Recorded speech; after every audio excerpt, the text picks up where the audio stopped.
Buenos días, buenas tardes, buenas noches, amigos, dependiendo de dónde y cuándo nos estén escuchando.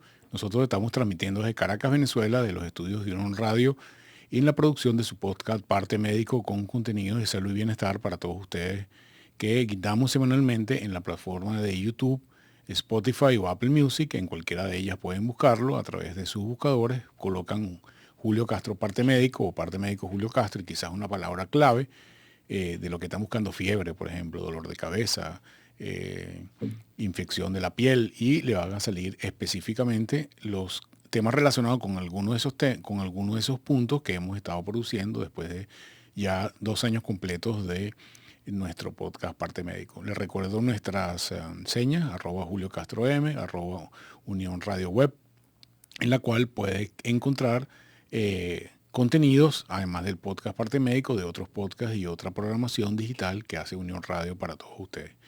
Bueno, amigos, sin más, vamos a entrar en el próximo tema. Es un tema quizás que tiene importancia para algunos grupos en particular. Hoy vamos a hablar de toxoplasmosis. Casi que todo el mundo ha oído hablar de ella, pero la toxoplasmosis es una enfermedad que para las personas que no están relacionadas con este mundo, inclusive para algunos grupos de médicos, es una enfermedad oscura, rara, cuyo conocimiento es relativamente escaso, pero que produce igual cierto grado de incomodidad o de aprensión en relación a la posibilidad de infectarse con toxoplasmosis. Lo primero que vamos a decir de ella, que es una enfermedad parasitaria producida por un protozoario llamado el Toxoplasma gondii. Es un organismo, un protozoario, por lo tanto es una zoonosis. Esta es una enfermedad que su ciclo vital fundamental ocurre en los animales y se transmite al ser humano como un accidente en la cadena de contagio. Se calcula, y pongan atención a este número, que alrededor de un 30% de la población mundial puede estar afectada de toxoplasmosis. Después vamos a explicar exactamente qué significa esto, pero esta prevalencia varía en algunos entornos. Es mucho mayor en los países tropicales, en los países en vías de desarrollo, donde el manejo de la carne que nos alimenta y el manejo del agua es un poco más precario, y en algunas otras condiciones. Por ejemplo, Francia es un país tradicional con altas tasas de toxoplasmosis, porque la densidad de gatos, los gatos son una de las especies portadoras del parásito, es bastante alta, y en esos sitios donde por razones culturales los gatos se encuentran en alta densidad, el porcentaje de transmisión de enfermedad varía de una forma importante. Como le dije, es mayor, la incidencia es mayor en climas cálidos, en países en vía de desarrollo, como le dije anteriormente, y está relacionada con el manejo de la carne y el agua que consumimos diariamente. Uno de los elementos más importantes que quiero que se lleven hoy como un concepto central es que esto es lo que llamamos una enfermedad oportunista. ¿Qué significa que es una enfermedad oportunista? Una enfermedad oportunista es una enfermedad que en la mayoría de los seres humanos el parásito, el hongo, la bacteria o el microorganismo puede estar conviviendo con nosotros o puede estar en un estado de equilibrio con el ser humano, y en el momento que este agente vivo encuentra alguna oportunidad, por eso se llama oportunista, habitualmente disminución de las defensas o disminución del sistema inmunológico, él se activa y puede producir enfermedad. Por lo tanto, por eso es que es 30%. Cuando decíamos que afecta, es que un número importante de los seres humanos estamos en contacto con el parásito de la toxoplasmosis, producimos una inmunidad contra él, lo mantenemos a raya, y eso hace que no nos produzca la enfermedad. Pero en aquellas personas en las cuales la inmunidad se deteriora o baja por diferentes razones, esta enfermedad puede aparecer y puede activarse y pasar de una forma latente a una forma activa como enfermedad. Entonces es muy importante que entendamos que casi en su totalidad los pacientes que tratamos por toxoplasmosis son aquellos pacientes que tienen alguna causa de inmunosupresión. Vamos a hablar un poquito de cuáles son esas causas, pero no tratamos la toxoplasmosis a pesar que hagamos pruebas diagnósticas y el paciente puede haber estado en contacto con el parásito. Si no hay inmunosupresión, no tratamos a los pacientes. Entonces es muy importante que le bajemos 2 a este tema, de que, mira, me salió una prueba positiva de toxoplasmosis. Ok, ¿usted es inmunodeprimido? No, entonces no requiere tratamiento. Y los síntomas que ese paciente probablemente tiene, por lo cual hicieron las pruebas de toxoplasmosis, no están relacionadas con la toxoplasmosis, solamente está relacionada con los pacientes inmunosuprimidos. ¿Cómo se transmite la enfermedad? ¿Cómo es la forma de transmisión? Bueno, en la mayoría de los casos, la gran mayoría de los casos, entra por vía oral, es decir, a través de los alimentos mal cocinados, sobre todo proteína animal o agua, ingiere el ser humano, ingresa, ya lo explico un poco cómo es el ciclo, y está relacionado con la utilización de carne cruda o contaminada con los quistes. Los quistes en los animales habitualmente se encuentran en los músculos, que es lo que nosotros habitualmente comemos, de ganado vacuno, de ganado bovino o de ganado porcino. Es decir, en el pollo no, pero sí en ganado, en vacas o en los músculos de los cochinos puede haber el parásito de la toxoplasmosis y eso no es visible a los humanos, y al ingerirlo estos parásitos entran y se dividen en nuestro sistema inmunológico, pasan de una fase latente, que es la fase del quiste, a una fase infectante y infecta al ser humano. Otra de las formas de transmisión es a través de transmisión vertical, es decir, una madre con una infección aguda de toxoplasmosis, no en la fase latente, sino en la fase aguda, puede transmitir la enfermedad al niño. Por lo tanto, quizás las madres son la única excepción de los inmunosuprimidos, porque la maternidad no es una condición de inmunosupresión per se, o por lo menos no inmunosupresión severa. La infección aguda de toxoplasmosis durante el embarazo requiere tratamiento, no así la infección latente.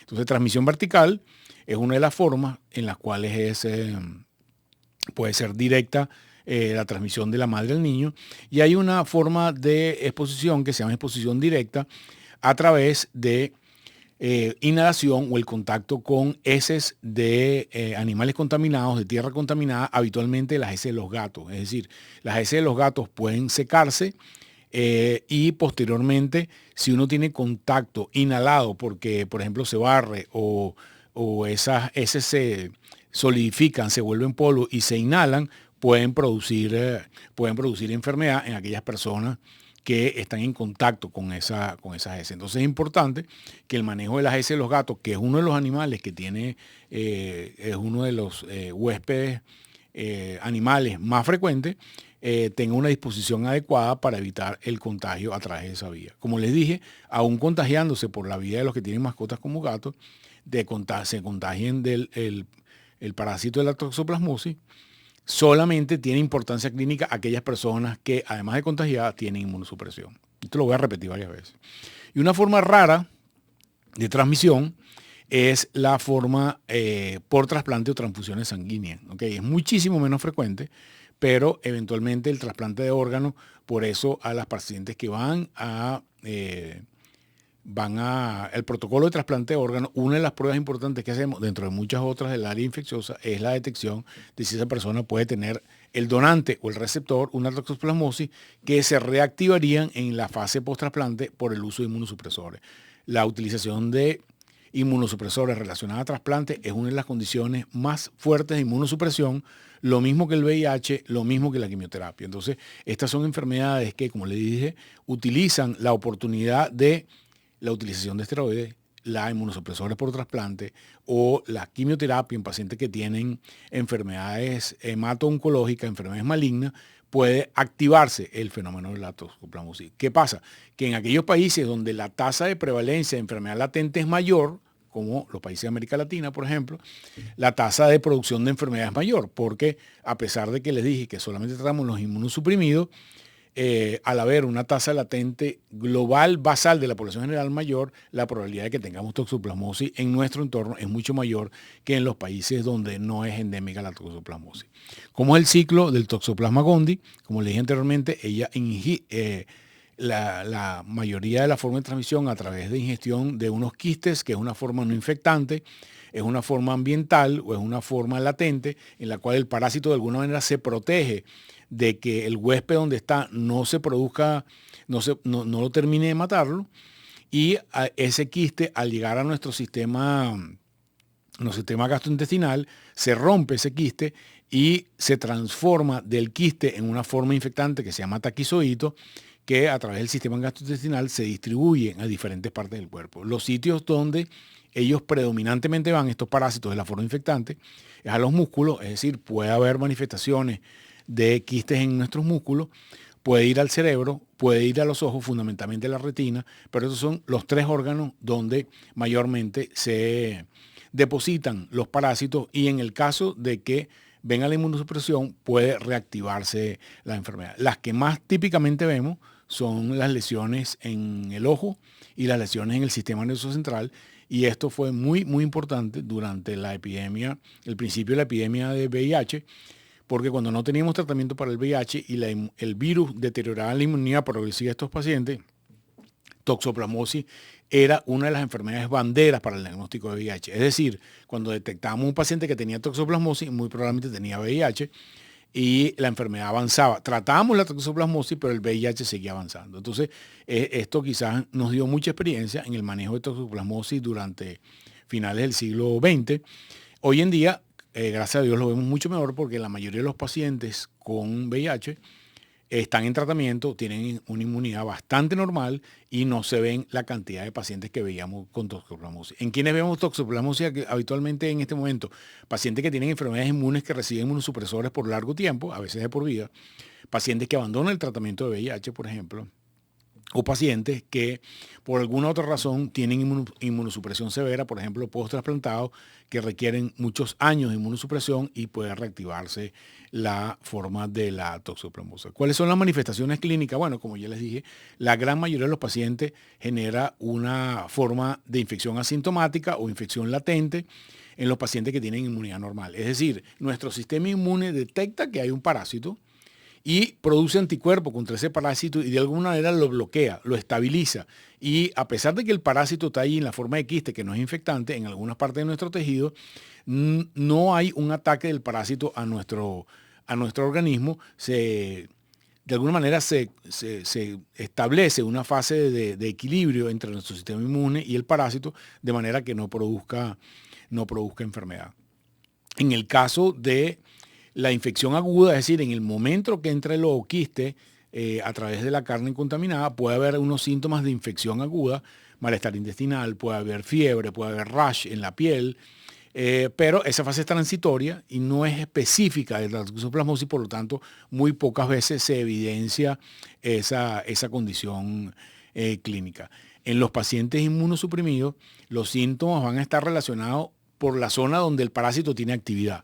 Por ejemplo, en el caso de que el parásito esté en el sistema nervioso central, estos pacientes debutan con meningitis o debutan con encefalitis, es decir, manifestaciones del sistema nervioso, porque el parásito empieza a producir fase infectante, irrita el sistema nervioso central y puede producir una variedad muy importante de síntomas en el sistema nervioso como meningitis, dolor de cabeza persistente, puede haber alteraciones del funcionamiento neurológico severo y en la medida que esa enfermedad vaya avanzando puede producir inclusive la muerte en estos pacientes.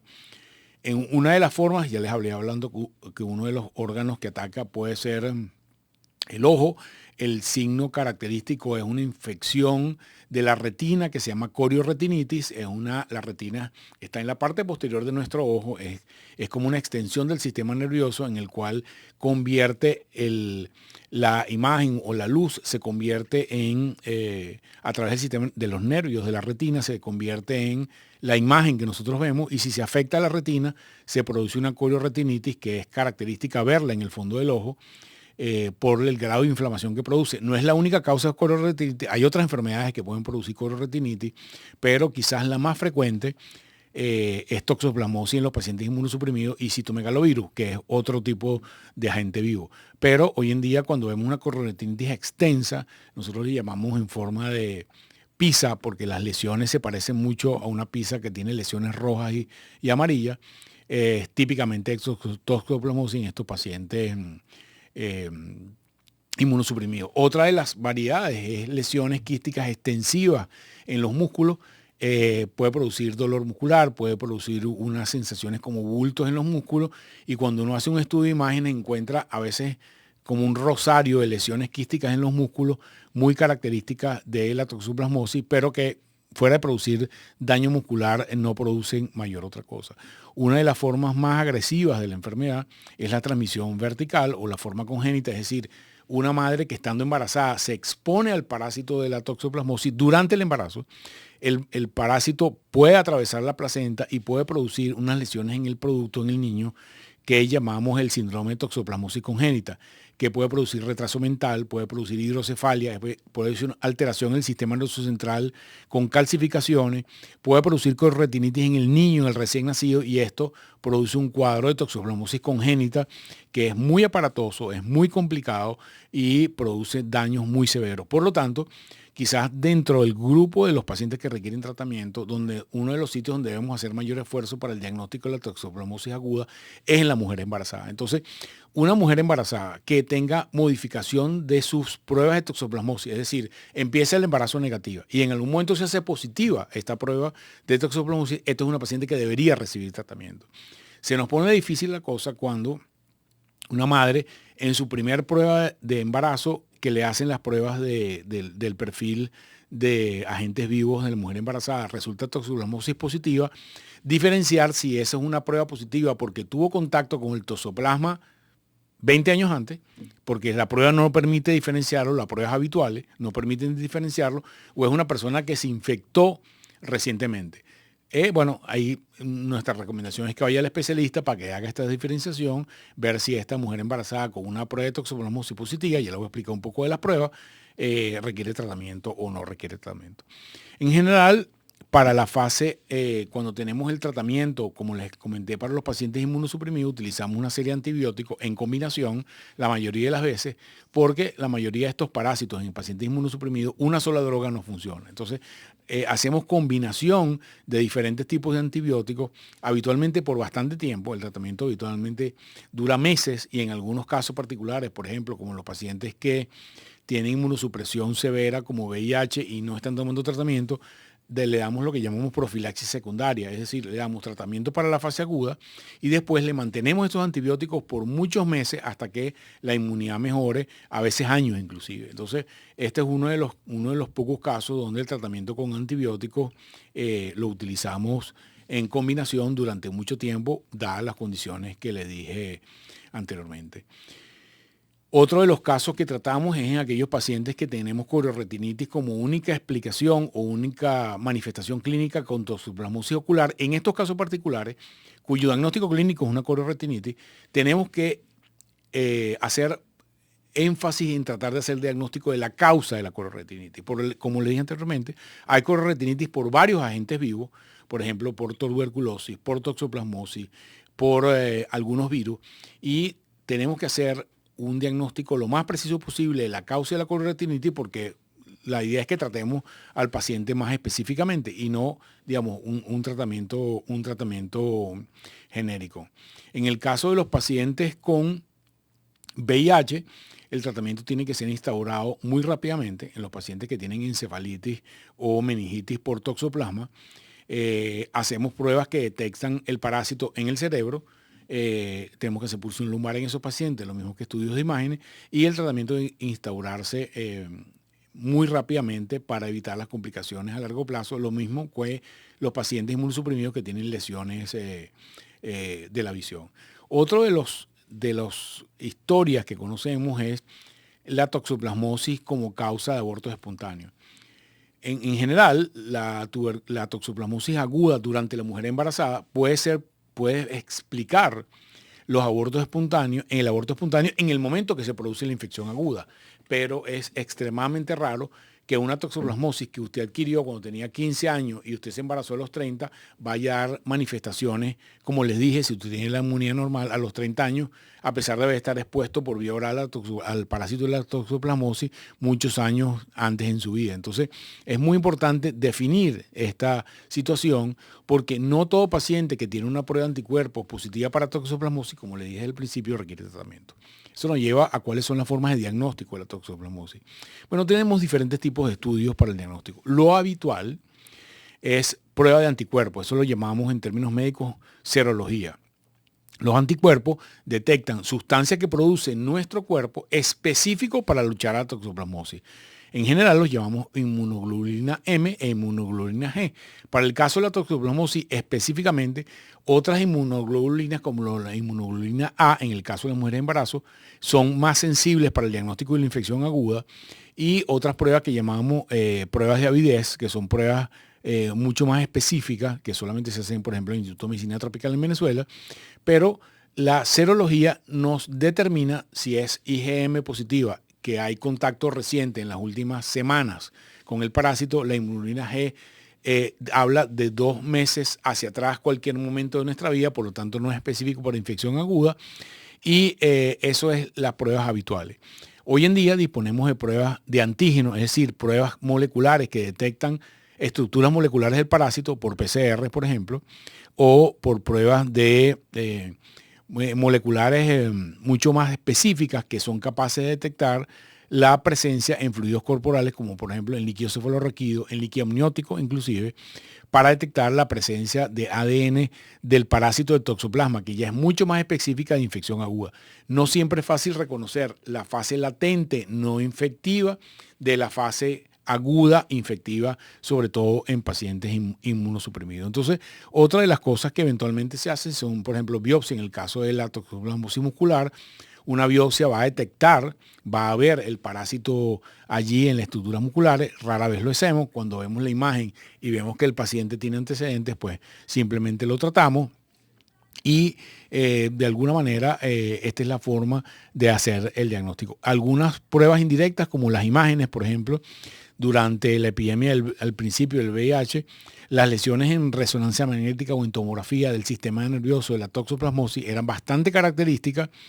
Y cuando teníamos un paciente VIH con lesiones del sistema nervioso central con una prueba de anticuerpo positivo, juntábamos todas estas cosas y hacíamos el diagnóstico de toxoplasmosis del sistema nervioso central. Hoy en día sabemos que estas lesiones no son, en medicina hablamos una palabra bastante rara que se llama patognomónica, es decir, las lesiones en radiología no son exclusivas de toxoplasmosis, se pueden parecer algunas lesiones, por ejemplo, con linfomas del sistema nervioso central, pero habitualmente lo que hacíamos con esos pacientes es que los tratábamos de toxoplasmosis, que era mucho más fácil, bebíamos la evolución una semana y si el paciente mejoraba, sabíamos que era toxoplasmosis. Los pacientes que no mejoraban con tratamiento de toxoplasmosis, deberíamos hacerle una biopsia cerebral para establecer el diagnóstico del linfoma en los casos de VIH con enfermedad aguda. Gracias a Dios estos pacientes ya los vemos muy raramente, solamente los pacientes que dejan el tratamiento anti-VIH porque su inmunidad con el tratamiento moderno se ha convertido en la forma actual. Bueno amigos, hemos dado un paseo por una enfermedad común, común en nuestros trópicos, común en nuestros vocablos y habitualmente es signo de angustia, sobre todo para las mujeres embarazadas.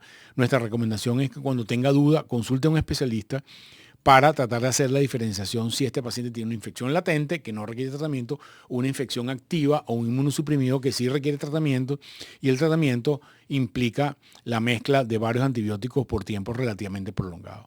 Entonces, pendiente con esto, sobre todo quiero hacer énfasis en el tema de las madres embarazadas, porque es parte de las consultas frecuentes que tenemos, y aquí ya tienen ustedes los elementos para entender mucho mejor la enfermedad y poder enfocar mejor algún familiar o algún caso propio que esté relacionado con esta enfermedad.